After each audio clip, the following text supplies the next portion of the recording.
ইসলামের বাণীকে গোপন করা, ইসলামের বয়ানগুলোকে অনুল্লেখ করা এবং খণ্ডিত ইসলামকে চর্চা করে বাতিলকে খুশি করার চেষ্টা করা, এই প্রবণতা বর্তমান জামানায় মডার্ন পন্থার মধ্য দিয়ে কিন্তু আমরা কিন্তু লক্ষ্য করতেছি। আমরা তাদের একটা দল ছিল ইয়াসমাউনা কালামাল্লাহ, আল্লাহর কালামকে তারা শোনার পরে সুম্মা ইউহারিফুনাহু মিন বাদি মা আকালুহু, তারা এটাকে পুরোপুরি উপলব্ধি করার পরেও, এটাকে জানার পরেও, বুঝার পরেও তারা ইউহারিফুনাহু তাহরিফ করে সেটাকে তারা বিকৃত করে দেয়। আল কোরআন দারস এই জাতীয় সমাজকে নেফাক মুক্ত করার জন্য আপনারা পুরো অডিয়েন্স ত্যাগ করে দেন, আমি আমার এই বক্তব্যে দাঁড়িয়ে থাকবো ইনশাআল্লাহ।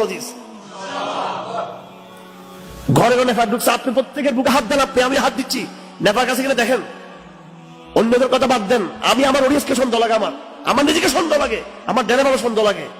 আমরা একটা মুনাফিক প্রজন্ম পরিণত হয়েছে, আমরা পুরো প্রজন্ম আমরা নেফাকের মধ্যে ডুবে যাচ্ছি। আমরা কাকে সন্তুষ্ট করার জন্য করতেছি এগুলো?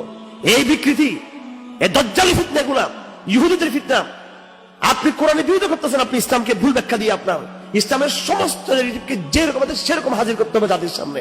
জাতি সেটা হজম করুন না করুন সেটা পরের কথা, সেটা কিন্তু আপনাকে সেটা বলতে হবে, সেটা এটা ইহুদি চরিত্র।